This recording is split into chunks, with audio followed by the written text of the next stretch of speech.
Yeah, absolutely. Let's bring Johnny Congdon back in. And Johnny, you heard that news conference, and the quality that I think a coach needs to have to follow Nick Saban is fearless. And this guy's fearless. He's not afraid of the pressure.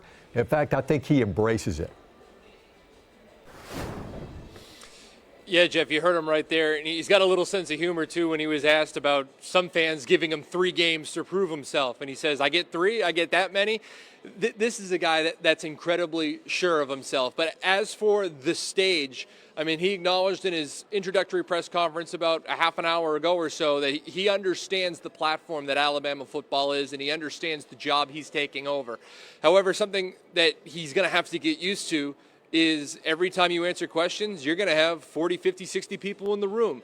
You're not going to be able to go to every charity golf tournament. I mean, he is basically taking over a Ferrari. If he was driving a Mercedes in Seattle with Washington, now he has the keys to a luxury sports car, and he's about to drive that thing 120 miles an hour as fast as he can go. And he mentioned something in that press conference, Jeff, and I think it's one of the most important things that people have to realize is that he has to re-recruit this entire Alabama roster. We understand the age and day we live in college football, rather that be NIL, rather that be, of course, the transfer portal.